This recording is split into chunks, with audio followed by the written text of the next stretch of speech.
Nous avons enterré notre petite Elsie au creux du verger, là où les rangées de poiriers s'alignent comme des sentinelles silencieuses. C'était l'endroit qu'elle aimait le plus. Elle courait entre les troncs, ritournelle aux lèvres, ses petites jambes bondissant dans l'herbe ensoleillée. Pour marquer sa place, nous avons planté un jeune arbre, un poirier encore frêle, mais qui promettait quelques années de fruits. C'était un choix évident, Elsie adorait les poires. Elle les cueillait chaudes, molles, pendant encore des branches, et les croquait comme si c'était le nectar des dieux. Je n'avais jamais vu un enfant les aimer autant. Pendant les récoltes, elle marchait avec son panier grand comme elle, le doigt levé, commandant quelle poire méritait d'être cueillie ou non. Une petite dictatrice en bottes de pluie. Notre petite chef, notre joie. Le matin où tout a basculé, elle faisait ce qu'elle faisait chaque jour. Elle sortait jouer. Je me rappelle du bruit grinçant de la porte moustiquaire, de son chant doux qui se perdait dans la lumière du matin, puis du silence. Trop long, trop calme. À midi, nous ne l'avions toujours pas trouvée.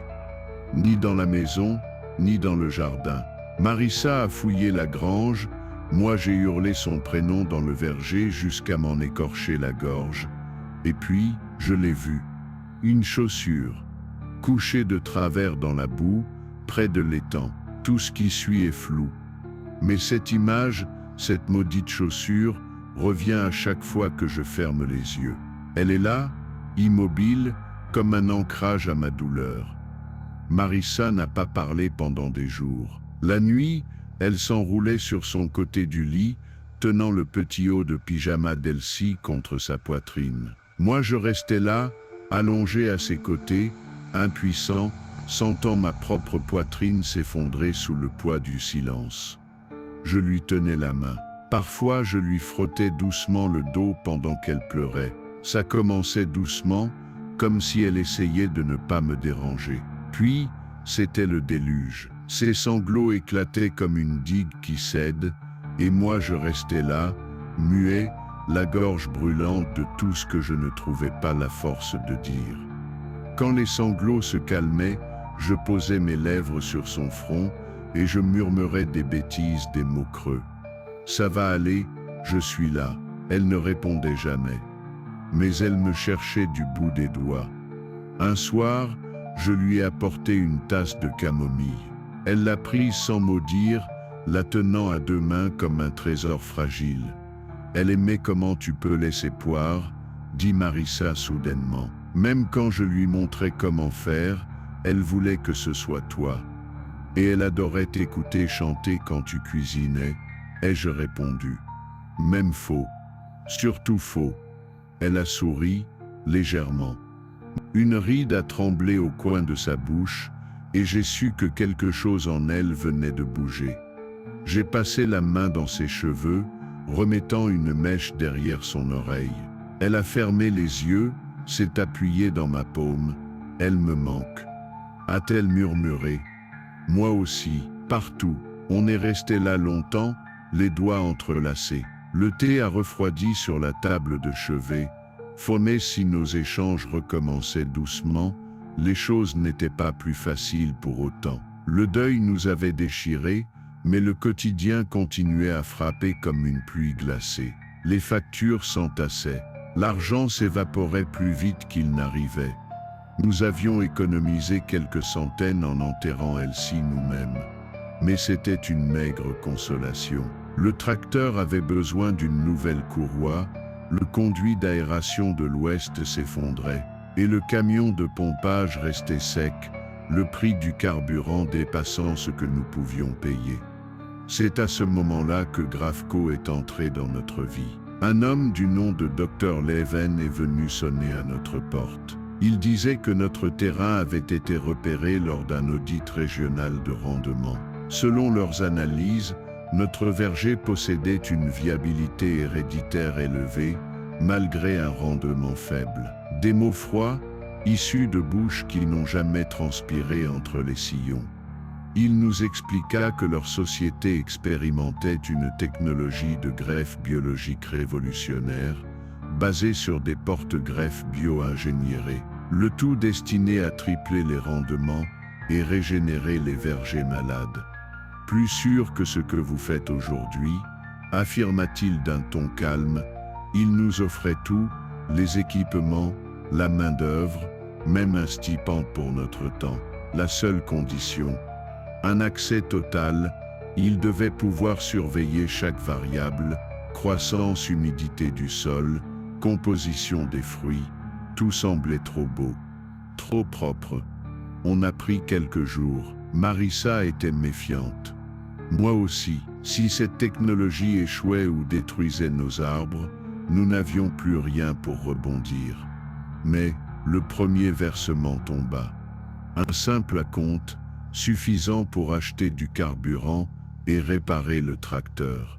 On n'avait pas vraiment le luxe de refuser. Le week-end suivant, une équipe est arrivée, des caisses de câbles, des boîtiers au design futuriste, des modules de greffe ressemblant à des prises cybernétiques, des cartons codés au laser, et partout, le logo blanc de Grafco. Ils travaillaient vite, trop silencieux. Même quand Marissa leur proposa un café, ils déclinèrent poliment, presque mécaniquement. Le lundi, le verger ne ressemblait plus au nôtre. Il y avait une odeur étrange comme celle d'un antiseptique stérile. Chaque arbre possédait désormais un capuchon métallique à sa base, d'où partaient de fins câbles glissés sous terre. Même l'arbre d'Elsie avait été traité. Contre ma volonté, mais nous n'avions pas été consultés. Je n'aimais pas ça. Mais les changements arrivèrent vite. Les bourgeons s'ouvrirent en avance, les feuilles s'élargissaient à vue d'œil. Le verger n'avait jamais été aussi vivant. Puis, les fruits apparurent, beaucoup trop tôt. Le premier à fleurir fut l'arbre d'Elsie. Je l'ai remarqué à l'aube, une seule poire, ronde et verte, suspendue à une branche maigre. Marissa s'accroupit devant, plissant les yeux. « Ce n'est pas normal », murmura-t-elle. « Trop tôt, dis-je. Bien trop tôt. Nous nous sommes contentés d'attendre, craignant qu'elle tombe ou pourrisse. Mais, elle grandissait. Jour après jour, la première semaine, elle avait gonflé au point de dépasser toutes les autres. Sa surface était parfaite, lisse, sans la moindre trace de piqûre. Comme si elle avait grandi dans la lumière sans jamais lutter. Marissa revenait tous les jours la voir. Longtemps, trop longtemps, elle la scrutait, le visage grave. Comme si elle cherchait quelque chose, ou quelqu'un. « Elle est ronde », dit-elle un jour. Puis, fronçant les sourcils, comme des joues de bébé. C'était la deuxième semaine. Marissa m'appela dès le petit déjeuner. Je lâchai ma tasse, et je compris, le fruit s'était allongé. Une légère indentation au sommet évoquait une bouche. La peau, à cet endroit, formait une spirale verdâtre, comme une ébauche de col roulé.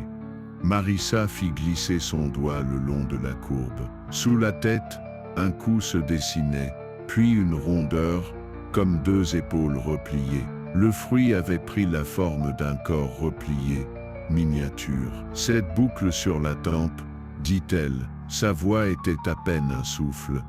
Je la lissais tous les matins, tu te souviens? Je me souvenais, moi qui tenais Elsie en place pendant que Marissa lissait cette mèche rebelle avec son pouce mouillé. Je hochais la tête, tu la lissais, et elle l'ébouriffait 5 minutes après. Marissa eut un sourire fugace, mais dans ses yeux, une panique tranquille grandissait. La troisième semaine, la transformation était indéniable. Le fruit avait maintenant un visage distinct. Les jambes s'étaient formées, recroquevillées contre le ventre. Les doigts semblaient prêts à bouger à tout instant. Et pourtant, le tout restait suspendu, immobile, paisible, comme endormi.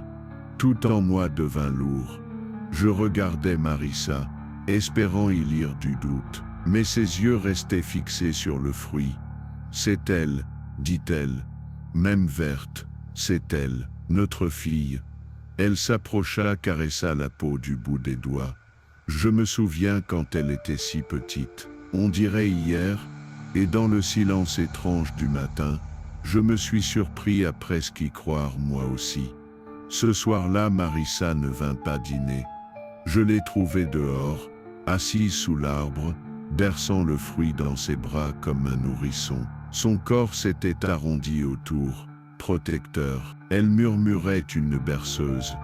Elle le berçait avec ce même rythme qu'elle utilisait autrefois quand elle s'y pleurait, colique au ventre, le pouce glissant doucement sur la joue verte. Dès lors, elle ne quitta plus le verger.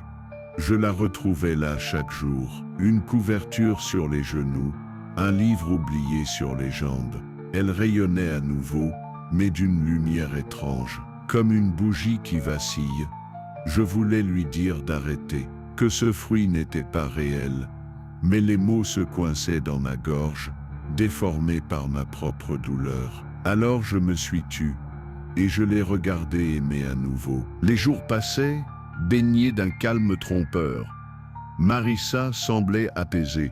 Elle ne pleurait plus dans le lit. Elle ne se tournait plus vers moi la nuit, le visage noyé de larmes. Parfois, elle glissait sa tête contre mon épaule comme avant. Elle me murmurait un bonne nuit avant de sombrer dans un sommeil plus profond. Le matin, elle déposait même un baiser léger sur ma joue avant de courir vérifier le fruit. Ses yeux brillaient d'une tendresse retrouvée, un éclat que je croyais éteint pour toujours. Je voulais croire que ce fruit, aussi étrange fût-il, nous avait ramené quelque chose. Pas elle-ci, non. Mais peut-être l'écho de ce qu'elle représentait. Puis un jour, le téléphone sonna. C'était Grafko. Il souhaitait effectuer une visite de suivi. Marissa trembla en raccrochant. Elle se leva sans un mot, marcha jusqu'à l'arbre et s'assit sous les branches, bras croisés, comme une gardienne postée devant un trésor qu'on menace de lui reprendre. Cette nuit-là, je l'ai trouvée dans la cuisine à 3 heures du matin, en train de murmurer, des cisailles à la main. « Ils vont la voir », disait-elle. « Ils vont dire que c'est une erreur, une anomalie. Ils vont la couper, la détruire. » Je m'approchais, j'attrapais doucement les cisailles. « Regarde-moi ». Elle ne leva pas les yeux. « Marissa », répétai-je, plus doucement. Elle finit par me regarder. Son visage était ravagé par la peur. « Tu ne comprends pas, Paul, ils vont la prendre. Ils vont la prendre et je ne survivrai pas. » Je posai mes mains sur ses joues. « Alors on la protégera. Ensemble, tu n'es pas seul. » Elle tremblait. Je relâchai lentement les cisailles. « Si ça te rassure, alors je le ferai. » Elle hocha la tête. Une larme roula le long de sa tempe. Elle sortit sans un mot. Je la suivis dans le noir. Sous la lueur pâle de la lune, elle coupa le fruit. Le geste était doux, presque maternel. Ses mains le rattrapèrent au vol, comme si elle craignait qu'il se blesse. Elle le plaça contre sa poitrine et sortit un tissu jauni au motif de canard, l'un des langes d'Elsie. Elle enveloppa le fruit avec le même soin que jadis pour border notre fille. « Tu es en sécurité maintenant », murmura-t-elle. « Personne ne te prendra. Pas cette fois. » De retour dans la cuisine, elle déposa le fruit sur le comptoir. Elle hésita. « Quelque chose ne va pas », souffla-t-elle. Une tache sombre se formait sous le tissu. Elle se hâta de défaire les plis. Le tissu sembla coller à la peau, puis céda avec un bruit humide, visqueux. Marissa recula d'un bond. Le fruit pourrissait, rapidement. La peau s'ouvrait. Sous l'écorce, ce n'était pas un noyau. C'était une chair. Des fibres rougeâtres. Des tissus humains, muscles, pulpes, petites dents naissantes. Un œil s'écrasa sur lui-même, comme une bulle éclatée. Marissa émit un cri rauque. Elle tomba à genoux. Je ne savais pas, je ne voulais pas. Je l'ai tuée. Je me précipitais, l'entourais de mes bras. Elle se débattait, pleurant, hurlant. Non, non, elle allait mieux, elle était presque prête. Je la serrais plus fort. Tu essayais de la protéger, Marissa. Tu l'aimais, c'est tout ce que tu faisais. Elle griffait ses bras, son cou, comme si elle voulait arracher son chagrin de sous sa peau. Je voulais juste qu'elle soit en sécurité. Je l'ai tenue, jusqu'à ce que ses pleurs deviennent silence. Puis je suis allé chercher une pelle. Je ne pouvais pas jeter ce fruit. Il ressemblait trop à notre fille. J'avais l'impression de l'enterrer une seconde fois. Je suis allé au pied de l'arbre d'Elsie. J'ai creusé doucement. La terre sentait la pourriture et le métal. Quand le trou fut prêt, j'ai déroulé le tissu juste assez pour voir une dernière fois cette courbe devenue monstrueuse. Et j'ai enterré ce qui restait. Quand je me suis levé, une nouvelle poire commençait à gonfler.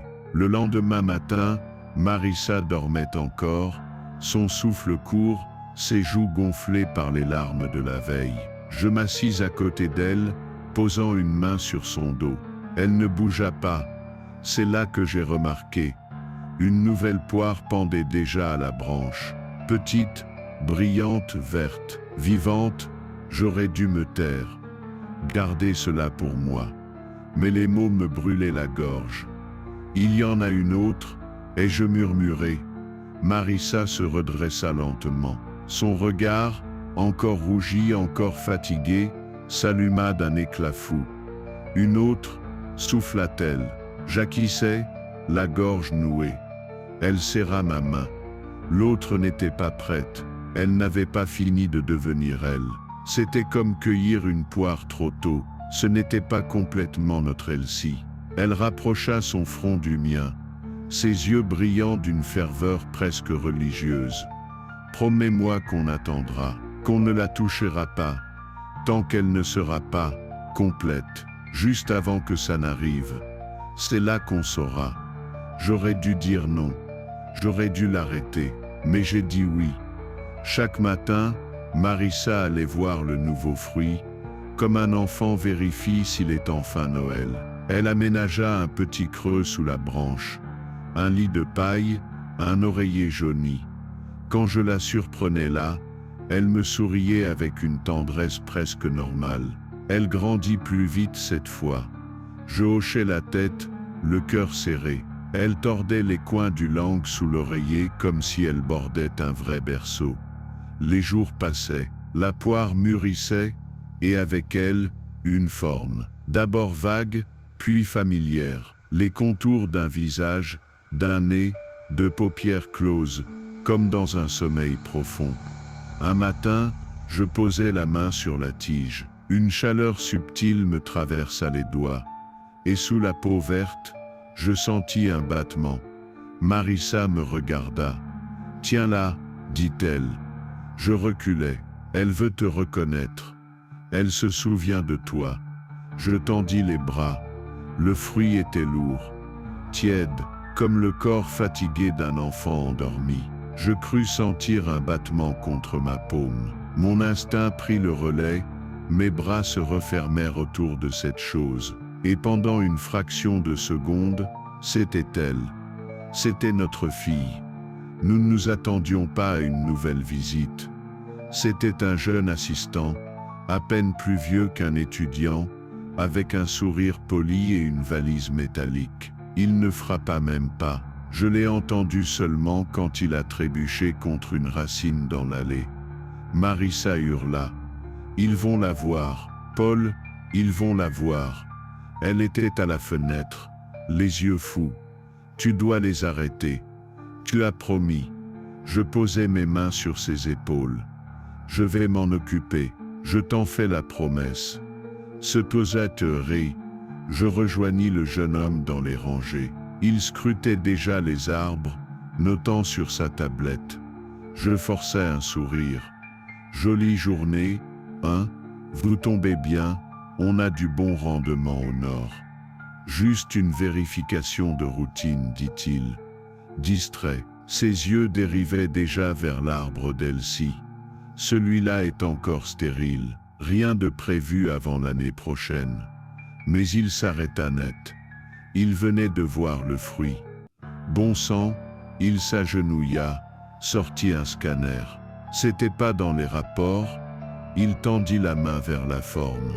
Je dois en référer. Panique. C'est sans doute une mutation. Les hormones, vous savez, il secoua la tête. Ce n'est pas une mutation. C'est autre chose. Je pensais à Marissa, à ses mains autour du fruit, à ses berceuses, à son regard quand elle disait « Elle est revenue ». Je vis l'assistant sortir un appareil photo. Et soudain, je ne vis plus un garçon.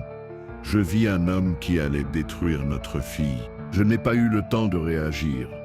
Le jeune homme tendait déjà le bras. Sa main, gantée de latex, effleurait presque le fruit. Je pensais, il va la toucher, il va la signaler. Ils vont venir, la couper, l'arracher, l'emmener dans un labo, dans un dossier, dans une boîte froide avec une étiquette. Je pensais à Marissa, à ses mains tremblantes, à son murmure, « Tu avais promis », mon corps s'est tendu. Mon cœur battait comme une alarme. Puis un bruit sourd, viscéral, en craque qui coupa le vent. Le jeune homme vacilla. Une lame de sécateur dépassait de l'arrière de son cou, enfoncée là où la nuque rencontre la base du crâne. Il poussa un râle, son corps s'arquant une fois, puis s'écroula.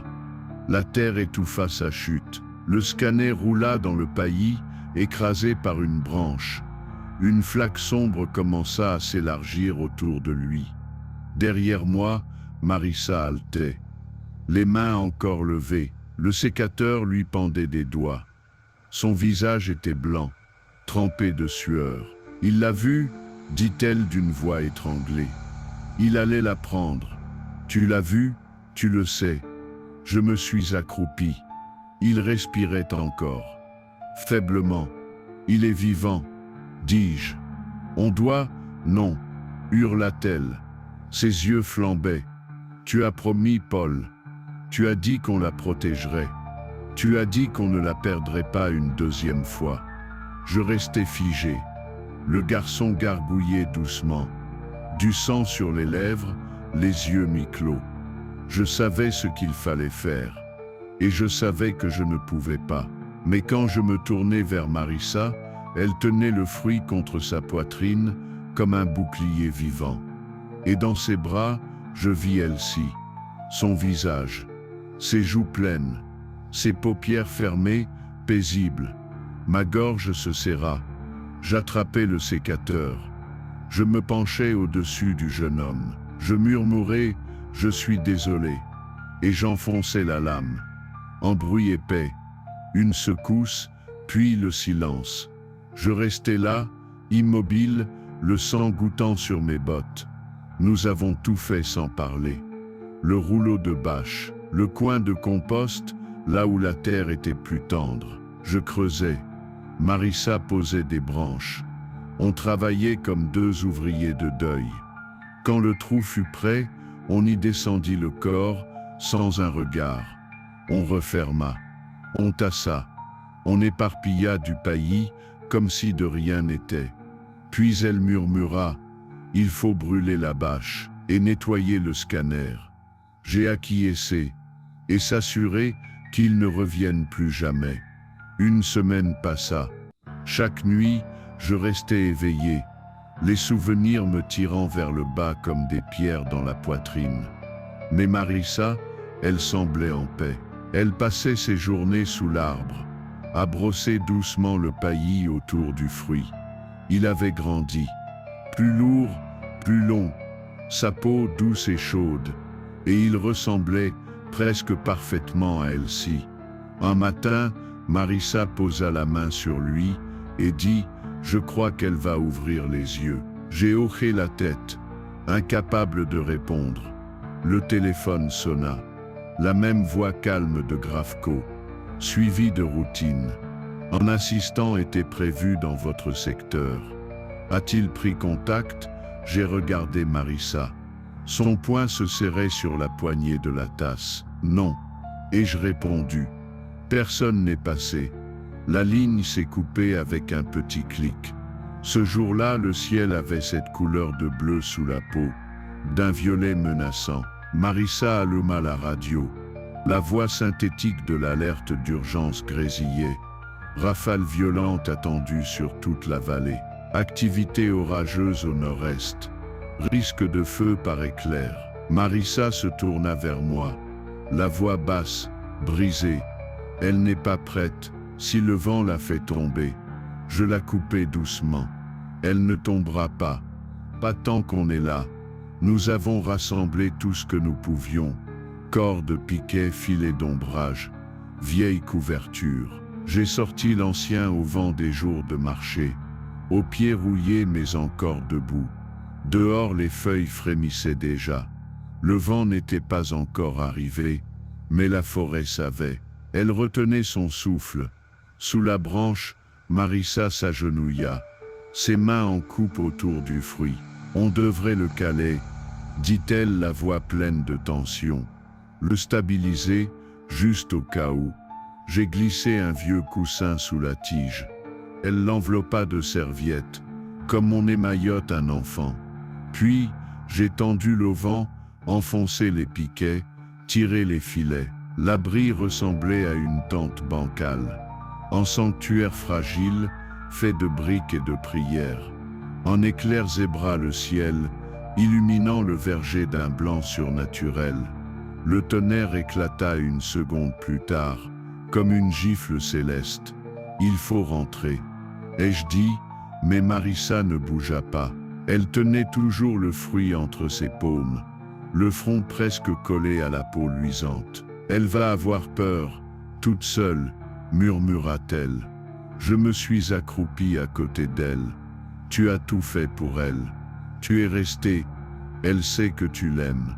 Un autre éclair fendit l'horizon. Cette fois plus proche. Marissa hocha la tête. Nous avons couru jusqu'à la maison, le vent nous fouettant le visage, les branches claquant au-dessus. Elle s'écrasa contre la vitre du salon, les yeux rivés à la tente. Un bruit sec retentit. Crac, une explosion de lumière. Un des nœuds de Gravco venait de sauter. Des étincelles jaillirent, embrasant le paillis. Un feu se leva d'un coup, dévorant la rangée d'arbres, comme une traînée de poudre. Non, non, non. Marissa frappait la vitre, les poings tremblants. J'ai attrapé l'extincteur. Appelle les pompiers. Maintenant, elle ne bougea pas. Je criais, Marissa. Elle tituba jusqu'au combiné. Moi je courus. Le feu était plus rapide que moi. Le vent soufflait dans les branches, comme un loup dans une bergerie. Quand je l'ai revue, elle tenait quelque chose dans les bras, quelque chose d'enveloppé dans une couverture. Le fruit. Marissa hurlait. Je ne la laisserai pas. Je courus vers elle. Nous avons fui ensemble, en zigzagant entre les flammes. Une branche brûlante s'écrasa juste derrière nous. Nous avons atteint le perron. Son visage était rouge, ses bras serrés autour du fruit, comme autour d'un bébé. Sa peau était chaude. Des gouttes perlaient sur sa joue. Je tendis la main. C'est du jus. Marissa secoua la tête, les larmes aux yeux. Elle pleure. Elle avait peur. Dehors l'enfer. Les arbres craquaient comme des os sous la chaleur. Les flammes couraient d'une rangée à l'autre, affamées. De la fenêtre, je voyais tout. Notre vie, réduite à un brasier. Des années de labeur, de semences, de greffes, de sueur, des souvenirs d'après-midi sous le soleil, de rires d'enfants entre les branches. Tout, englouti. Puis, la tente flamba. Le filet s'embrasa d'un seul coup. Une gerbe de flammes s'élevant comme une offrande à un dieu indifférent. Les couvertures, les piquets, le coussin, tout devint carburant. Un éclair frappa à quelques arbres de là. Le sol trembla. Une vague de chaleur monta jusqu'à la maison. Marissa était dans la cuisine. Elle berçait le fruit, blotti dans ses bras. Ses murmures étaient ceux d'une mère à son nouveau-né. « Tu es en sécurité maintenant. C'est juste le tonnerre. C'est rien, ma chérie. On est là. » Mais le fruit ne bougeait plus. Il était encore chaud, mais immobile. Puis un craquement mouillé. La peau céda, brusque, comme un fruit trop mûr. Une fente s'ouvrit dans la joue, laissant apparaître une pulpe rose, des fibres, des muscles de la chair vivante. Une bouche apparut, ou ce qui aurait dû en être une. Des gencives, des petites dents crayeuses en formation. Un œil se vida sur lui-même, flasque noire. Marissa hurla. Elle tenta de refermer la peau, de maintenir les morceaux. Ses mains étaient rouges, couvertes de sève. Non, de sang. Non, non, reste avec moi. Elle appuyait sur les plaies, essayait de tout retenir. Le fruit glissait, fondait, se défaisait entre ses doigts. Des lambeaux tombaient sur le carrelage avec un bruit gluant. Flop, flop, flop, flop. Elle pleurait, criait, implorait. Tu étais presque là. Tu étais si proche. Reviens, je peux réparer. Je te promets que je peux. Une veine, fine et bleue, se déroula du centre, puis se flétrit dans l'air. Au milieu de ce chaos, il ne restait qu'une graine, toute petite, marron, inoffensive. Marissa la prit entre ses doigts poisseux. Ses lèvres tremblaient.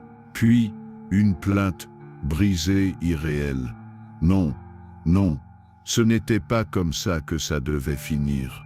Elle recula jusqu'au mur, puis glissa lentement, jusqu'au sol. Elle s'enroula autour de la graine, comme un coquillage brisé. La lumière bleue des sirènes envahit la cuisine.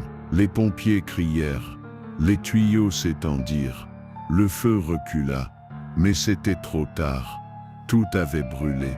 Je regardais Marissa, inconsciente, la graine toujours serrée dans son poing. Je la pris, doucement. Je suis allé dans la salle de bain.